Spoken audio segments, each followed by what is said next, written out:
नमस्कार मंडळी मी सध्या श्री संत दामाजी कारखान्यावरती आलेलो आहे. या दामाजी कारखान्याच्या इतिहासामध्ये की ज्या कामगाराने आपलं आयुष्य या पूर्ण कारखान्याला दिलं. खरं तर या दामाजी कारखान्या म्हणजे आज तुमचं वय किती आहे माझं वय आज 62 आहे. आणि किती वर्ष सर्व्हिस झाली? सर्व्हिस माझी 31 वर्ष झाली. बर 31 वर्षाची माझी सर्व्हिस झाली. हम्म. कारखाना चालू झाल्यापासून अगदी व्यवस्थितपणे लक्ष्मी आम्ही म्हणून समजून आम्ही आमच्या काम ज्या अधिकाऱ्यांनी जसं आम्हाला वागवेल तसं वागवून आम्ही इमानदारीने काम केलं या संस्थेत. परंतु आम्ही कसं दिवस काढलं, ज्या वेळेला संस्था तोट्यात होती, ज्या वेळेला कारखाना बंद पडला होता त्यावेळेला कामगाराला सांगितलं कारखाना आपला बंद पडलाय, आपली द्यायची आवश्यकता, आपली द्यायची कॅपॅसिटी नाही म्हणण्याचं कामगारांनी 17-18 महिन्याचा पगार या कारखान्याला सोडला. म्हणजे आम्हाला पगार देऊ नका पण कारखाना ही चालू द्या अशी कामगारांनी सगळ्या भूमिका घेतली आणि कारखाना चालू करायला वाट मोकळी करून दिली. जवानी कारखान्यासाठी दिली पूर्ण आणि जवानी. आता म्हातारपणामध्ये जेव्हा हक्काचे पैसे मिळणार आहेत त्यावेळेस मात्र कारखाना टाळटाळ करायला लागलाय. जेव्हा वेळ आमच्यात काम करण्याची कुवत होती, काम केलं आम्हाला, आम्ही जटून कारखान्यासाठी आमचं करणं हालतंय. कारण सभासद बी आहे, कामगार बी आहे आणि त्यामुळं भागातला कारखाना असल्यामुळे चालावा, सभासदाचा ऊस कारखान्याला यावा, आमची बी लेकरं बाळ जगावती या दृष्टीने काम केलं. आणि आता आमचं वय झालं, आम्ही आजारानं घासा लागलो, कोणाला शुगर झालाय, कोणाला बीपी झालाय, कोणाला ऍक्सिडेंट झालाय, कोणाला म्हणजे असं आजार घडलेत. या म्हातारपणाच्या काळात आम्हाला त्यांनी वेळच्या वेळेत देऊन आम्हाला जरी जोपासायला पाहिजे होतं. जसं एखाद्या वेळेस जशी आई एकदम लेकराला टाकून देते आणि लेकराचं हाल होतं तसं आमचं हाल आता म्हातारपणी दवाखान्यासाठी दवाखान्याशिवाय उपयोग नाही. तर याने आम्हाला काय सहकार्य केल्यामुळं आमच्या आता जास्त आपदा उठली. मग आता साहेब 5वा-6वा दिवस आहे आज.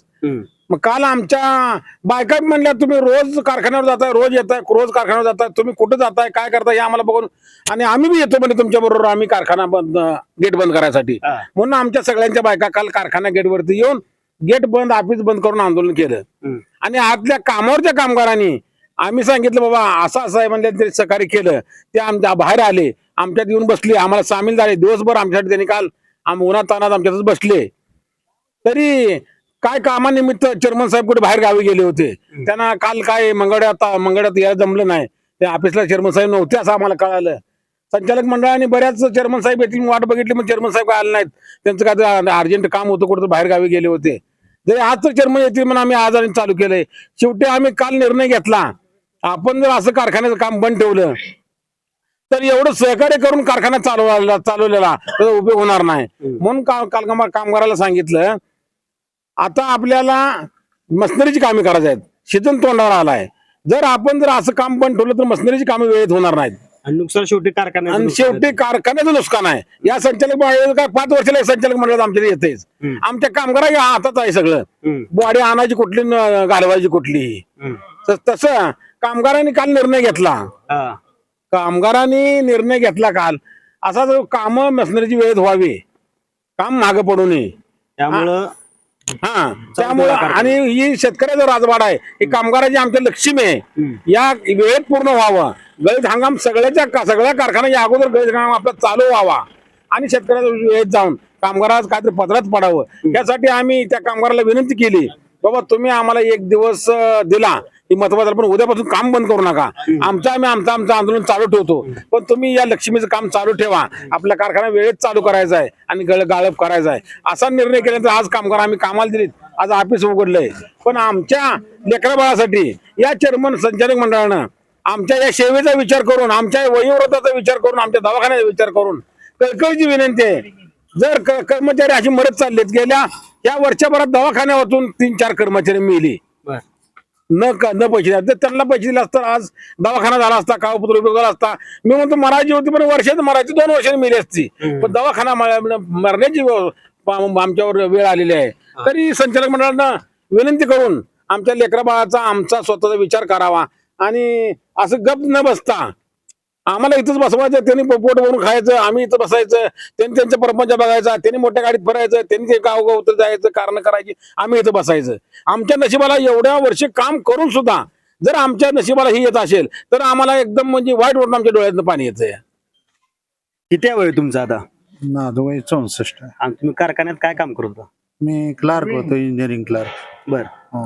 काय वाटतं आता कारखान्याच्या समोर बसलाय, आंदोलन धरलंय, काय वाटतंय? आज उपोषणचा 6वा दिवस आहे. बर. प्रशासनानं, कार्यकारी संचालक साहेब किंवा संचालक मंडळ यांनी अ, योग्य तो निर्णय घेऊन आम्हाला काहीतरी उदरनिर्वाहाचं साधन तयार करून द्यावं ही अपेक्षा आहे आमची. म्हणजे तुम्ही हक्काचेच पैसे मागताय की? हक्काचे पैसे मागतोय आम्ही. काय वाटतंय किती पैसे अजून कारखान्यात बाकी? 8 10 लाख रुपये पैसे आहेत त्यांच्याकडे, अजून दिलेच नाहीत ना आता कुठले. एवढं संचालक मंडळ बदल होतोय, जो तो येतोय देतो म्हणतोय, का देत नसतील पैसे? काय वाटतंय मग कारण काय असेल? सर्व अन्याय हा रिटायर वर चालू आहे आता सध्याच्या परिस्थितीत. रिटायर कामगारांचं ते विशेष डोक्यात नाही त्यांच्या. बर. रिटायर कामगाराला इकडून यायचं आहे, तिकडून जायचं आहे, आम्ही देणारच आहोत, तुम्हाला उपास ठेवले का, तुम्हाला हेच आहे का तेच आहे का, साधा 10,000चा अर्ज घेऊन गेलं तरी त्याचा मंजूर नाही. जे टप्पे पाडले होते, कार्यालयाने आदेश काढले होते त्याप्रमाणे धोरण नाही. गेली 4.5 वर्ष पूर्ण झालीत साहेब. मग आता आम्ही न्याय हक्कानं मागतोय तेवढं तरी आम्हाला द्या. आमचा जीव चाललाय इथं. हा. आता एवढे दिवस झालं, जवळपास आठवडा झालं तुम्ही कारखान्याच्या गेटवर बसलाय. काय वरून कोणाचा मेसेज आलाय का? आम्हाला वरून कोणाचा मेसेज नाही. चेअरमनचं काय, चेअरमन एक दिवशी आले 4:30ला आले. आम्ही आपली वाट बघत बसलो, चेअरमन आमच्याकडे येतील, काहीतरी चर्चा होईल, आमचा काहीतरी तोडगा निघेल, आमचा उद्रणार काय होईल. चेअरमन आले 4:30ला ऑफिसमध्ये बसले जाताना आमच्याकडे हसासच निघून गेले. त्यामुळं आमची जरा चेष्टा केल्याने वाटले, पण चेअरमन तसं करू नये. चेअरमनला एवढे सभासद आणि कामगार म्हणजे चेअरमनची लेकरं असल्यासारखी, एवढे मोठे संस्था चालवायचे म्हणजे कुटुंब मोठं चालवते, त्या कुटुंबातला एक आम्ही सदस्य आहे. या दृष्टिकोनातून चेअरमनने आमच्याकडे बघावं, आमचे लय बी आपदा करू नये. त्यामुळं आम्हाला थोडं नंतर पुढली भूमिका काय असणार आहे तुमची? उपोषण हे चालूच राहणार साहेब, जोपर्यंत आम्हाला पैसे मिळत नाहीत आता किंवा आता इथून पुढे अन्नत्याग करावं लागेल. जवळपास आठवडाभर झालं तुमचं धरणे आंदोलन चालू आहे. हम्म. काय म्हणजे मूळ भूमिका काय आहे, मागणी काय आहे? मूळ भूमिका याच्यामध्ये स्पष्ट आहे. आम्ही काम केलेली ग्रॅज्युटी रक्कम वस्तुतः आम्ही ज्या दिवशी सेवानिवृत्त होतो त्याच दिवशी द्यायचा नियम आहे. आज शासकीय नोकरदार केंद्र सरकारचा असेल, राज्य सरकारचा असेल, त्याच्या येण्या देण्याचा हिशोब त्याला 2 महिने अगोदर दिला जातो सेवानिवृत्तीच्या दिनांकाच्या. पण आम्ही सेवानिवृत्त होऊन आज कोणाला 10 वर्ष झाली, कोणाला 12 वर्ष झाली, कोणाला 2 वर्ष झाली, हिशोब केलाय पण दिलंच नाही काय. आणि जे काय दिलंय ते नाम मात्र दिलंय. घर आता- प्रपंचाला अडचणी असतात, ही एवढी मोठी संस्था चालवायची आहे, ह्याच्या अडचणी पण तेवढ्याच मोठ्या असतात. परंतु ह्या अडचणीतनं मार्ग काढायचा कसा आणि ही चालवायचं कसं, ही त्या वेळच्या संचालकांनी पाठीमागची, आजची आणि उद्याची ही सर्व जबाबदारी स्वीकारून हे मान्य केलेलं असतंय.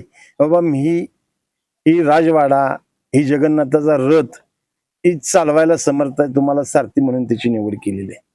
आणि ही जबाबदारी घेऊनच तुम्ही तो राजाचा काटेरी मुकुट डोक्यावर परिधान केलेला असताय आणि ती पार पाडण्याची जबाबदारी तुम्ही या निमित्ताने घ्यावी.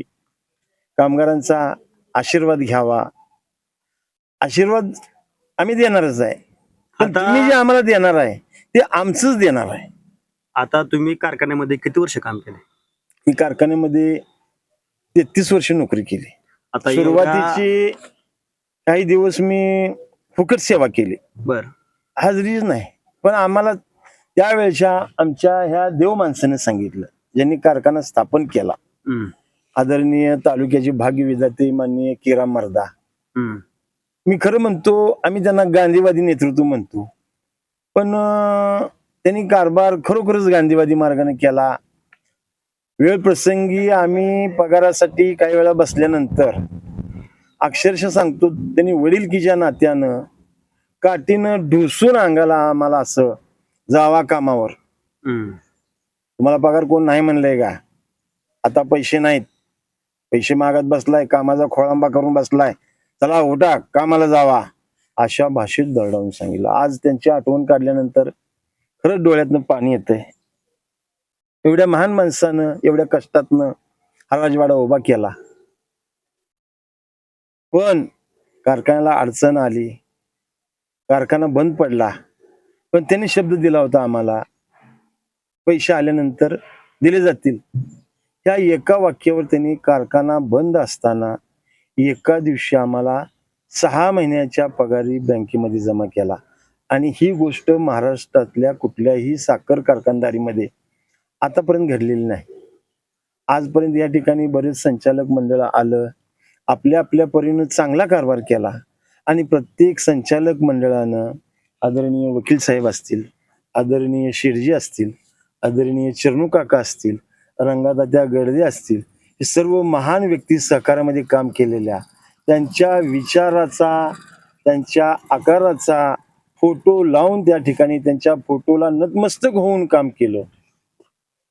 पण माझं आज या ठिकाणी विनंती आहे, जास्त न आता बोलता. एवढं वर्ष तुम्ही कारखान्यासाठी काम केलं, हं, अगदी एक तुम्ही या कारखान्याचे सदस्य म्हणा किंवा तुमच्या कुटुंबासारखं तुम्ही काम केले. हं. आता बाहेर बसलाय, आठवडा झाला गेटवरती तुमचं आंदोलन चालू आहे, कसं वाटतंय? मनाला वेदना होतात. बर. काळीज तुटतंय, हम्म. डोळ्यातनं पाणी येतंय. पण डोळ्यातनं जर पाणी काढलं तरी पाठीमागची जनता काय म्हणाल, पळपुट धोरण स्वीकारण्यासारखं होईल. हम्म. म्हणून आम्ही ह्या सर्व सेवानिवृत्त कामगारांना जाहीर आवाहन करतो, आंदोलनामध्ये इतकी ताकद आहे जी कुठल्याही शस्त्रामध्ये नाही. आणि आपण न्याय मागण्यासाठी आंदोलन करतोय. तुम्ही निर्णयावर हटू नका, आपली एकी अशीच ठेवूया. म्हणलेलं आहे, एकीचे बळ सर्वांना मिळेल फळ. आणि सहकाराचा नियमच आहे, हातात हात घालून काम केलं तर सहकार चळवळ यशस्वी होत असते. आणि आज वकील साहेबांनी हे सहकाराचं रोपटं लावलंय, आज त्याचा वटवृक्ष झालाय. त्या वटवृक्षाची अजूनही वाढ झाली पाहिजे. खरं तर आता कोणतं संचालक मंडळ जास्त जबाबदार आहे असं वाटतंय? आता संचालक मंडळ कुठलं जबाबदार आहे नाही ह्या गोष्टी काढायची ही वेळ नाही. पण काय वाटतं आज परिस्थिती कोणतं काय आहे? जबाबदार असू शकतं? आता मी कसं होतंय माहितीये का, आज या ठिकाणी जबाबदार पाठीमागच्या संचालक मंडळाला न धरता ह्या सर्व जबाबदाऱ्या घेऊन तुम्ही सत्तेवर आलाय. मग त्यामुळं तुम्ही मी पाठीमागचं काही देणार नाही, तुमचं पुढचं काही ठेवणार नाही, अशी भूमिका घेऊन चालत नाही. हम्म. हा नियम आहे. आणि असं धोरण स्वीकारलं तरच तुम्ही सहकारामध्ये यशस्वी झाला असं म्हणता येईल. पाठीमागच्या संचालक मंडळानं कुणी चांगलं केलं असेल, वाईट केलं असं मी कधीच म्हणणार नाही. कारण त्याच्यामध्ये आम्ही संचालक मंडळामध्ये जरी नसलो तर कामगार म्हणून सुद्धा आम्हाला आमचा त्यांना पाठिंबा होता. त्यांनी चुकलं असं आम्ही कधीच म्हणणार नाही. चुकल्यामुळे ही बॉडी दिली. हा. आणि ह्या सर्व जबाबदाऱ्या आणि तुमच्याकडून आम्हाला पूर्ण होतील या अपेक्षेनं आम्ही तुम्हाला आज जवळपास आठवडा झालं, काय वाटतं वरच्या लेवलला काय हालचाली चालू आहेत का? नाही, चालू आहेत त्यांच्या हालचाली, प्रयत्न चालू आहेत. पैसे उपलब्ध करण्यासाठी ते या बँकेकडे जातात म्हणून कळतंय, त्या बँकेकडे जातात म्हणून कळतंय. त्यांचे प्रयत्न चालू आहेत. आमचा प्रश्न काय फार मोठा नाही, 4-2 कोटीचा प्रश्न आहे. बरं. पण काही बाकीच्या आता गोष्टीकडे काय त्यांनी- वाटतंय मागण्या तरी तुमच्या मान्य आहे की अजून किती दिवसामध्ये होतील? आज सकाळी असा अंदाज काय वाटतं बा, आठवड्याभरात मागणी पूर्ण होईल? तुम्हाला शब्द वर आलाय का तुम्ही थांबा? आम्हाला काम करतो? कालच्या चर्चेनुसार असं वाटतंय, हा. काल चेअरमनला जरी अर्जंट काम होतं, चेअरमन बाहेरगावी गेले असले, हा. तर आज काय तर आमच्यासाठी प्रयत्न चेअरमनचा चालू आहे बरं. असं आम्हाला म्हणजे समजलंय. समजतंय, हा. चेअरमन काय तर करून पैशासाठी उपलब्ध करण्याच्या मार्गात आहेत. आणि पैसा उपलब्ध करून आज आमच्याकडे येतील अशा आम्हाला आहे. म्हणजे जरी तुम्ही तुमच्या मागणीवर ठाम आहे. आम्ही आमच्या मागणीवर ठाम आहे. जर आज आमचं इजर नाही झालं तर उद्यापासून आम्ही अन्न त्याग करणार आहे. बरं. आम्ही अन्नाचा कणही खाणार नाही, बरं. आम्ही पाणीही पिणार नाही. बरं. अशा स्वरूपात आम्ही आंदोलन उपोषण या गेट समोर करून आम्ही आत्मदहनाचा इशारा देणार आहे. आज आम्ही सेवानिवृत्त कर्मचारी आहे. बरं. आज आमचा हा आंदोलनाचा 6वा दिवस आहे. 6वा दिवस आहे तरी आमच्याकडं चेअरमन साहेब अद्याप कुठल्याही प्रकारचे सकारात्मक भूमिका घेऊन आलेले नाहीत. आणि तुम्हाला काही तर तोडगा काढतो, काही तर देतो असं आश्वासन कुठल्याही प्रकारचं त्या आम्हाला कामगाराला दिलेलं नाहीये. जे काही पाठीमाग सेवानिवृत्त कर्मचारी झाले त्याचं एक रकमी देऊन त्यांना सोडा, त्यांनी त्यांचा आनंद व्यक्त करा पाहिजे त्या चेअरमन साहेबांनी, संचालक मंडळाने तो केलेला नाहीये. हे असं आमचं ही रगडत आलेलं आहे सगळं. आणि याला कुठतरी वाचा फुटावी. अनेक वेळा मी चेअरमन साहेब हेलपाट घातले, अनेक वेळा त्याला मागणी केली, परंतु आम्हाला कुठल्याही प्रकारचा प्रतिसाद मिळेल नाही आणि कुठल्याही प्रकारचं देणं आमचं दिलेलं नाही. असं देणं हे रगडत आलेलं आहे. आता पुढची मागणी काय आहे? आता आमची माई सेवानिवृत्त कर्मचाऱ्याचं त्यांनी एक रकमी सगळं देऊन टाकलं पाहिजे. हा.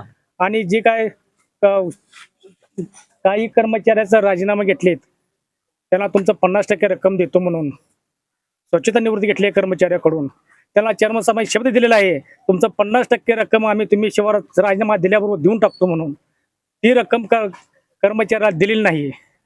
परवा 15 ऑगस्ट चेअरमन साहेब इथं आले होते, त्यावेळेला हा विषय चेअरमन साहेब समोर घेतला. चेअरमन साहेब म्हणले तो आदेश कारण आम्ही सर्व बदललेला आहे म्हणले. त्यामुळे चेअरमन साहेब एक कारखान्यात एक जबाबदारी व्यक्ती आहे.